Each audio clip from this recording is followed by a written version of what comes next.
What's up guys, with Defqon 1 coming up, it's time to look back at a movement that was so important to Asian Australians in the late 2000s. Freaks on E, that's what we fuck, man. If you were a teenager in Australia during the late 2000s, you probably had a friend who took pictures of their tubs of Gatsby and styled their hair like an anime character. Owned only 3 pairs of shoes: Air Maxes, TNs and Ravens. Bought a new set of rubber wristbands from JJ's every other week. Went to every single under 18s event such as RD Black. Listened to hardstyle or trance on their brand new iPod Nano. And did the Melbourne Shuffle.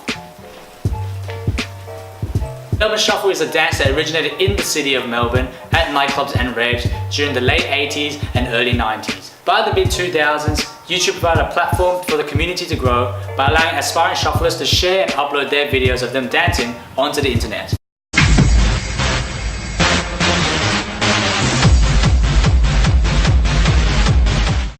I myself began to learn how to shuffle after watching a meetup video on Bebo. So what was life like for a shuffler? So in order to become one, firstly you had to know how to actually do the shuffle. This was easy, because like everything these days, tutorials were all over YouTube. Add to the fact that there were only 2 main movements, shuffle was an easy dance to learn. The most popular genre of music for shuffling was hardstyle, headhunters, show tech, tweakers, Brennan Hart, wild styles. These were all artists that were producing track after track every single week. Once you decided that shuffling was your thing, you had to go and buy a pair of fat pants. Fat pants were usually worn at raves, and for about 150 bucks, you get your own custom design. You also had to create your own Shufflenet, which can range from as basic as your own nickname to anime and comic book characters to some completely random shit. You can now put yourself out there onto the digital world, only needing a digital camera, a hardstyle track downloaded off LimeWire, and using iMovie or Windows Movie Maker. Create a new video every week, complete with epileptic effects and a couple dedications to girls that you liked. The final step in confirming your reputation as a fucking sick cunt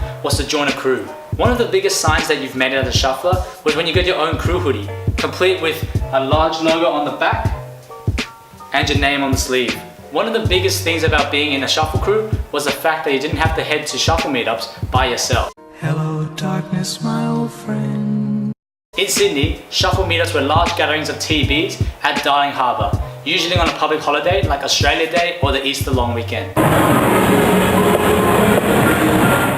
The leaders of these crews would organise these meetups through Bebo, and for many it would be a highlight of their weekend and a trip to the CBD. People would bring these huge speakers to the meetups, and iPod DJs would take turns playing their own playlists. Melbourne Shuffle was one of the hottest things for Asian Australians to get involved in during the late 2000s. So what happened?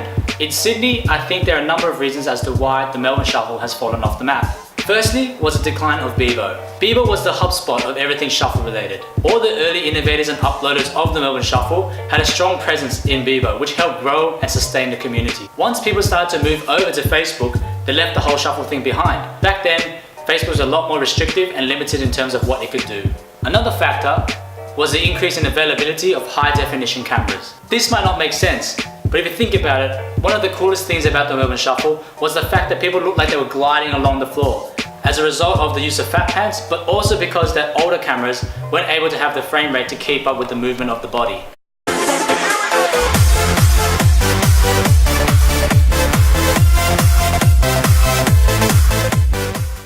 Once people started using HD cameras, the shuffle didn't look so smooth anymore. It kind of looked a little shit. The final nail in the coffin was LMFAO's party rock anthem, which propelled the Melbourne Shuffle into mainstream media. Let's go!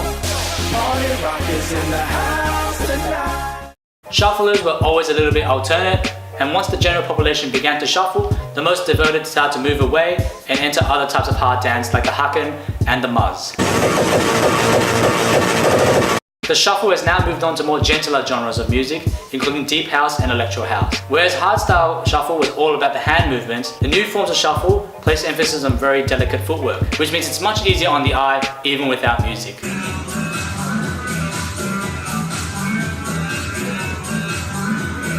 So there you have it guys, a brief history on the Melbourne Shuffle and how important it was to Asian Australians.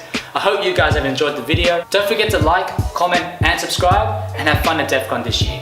Fingers.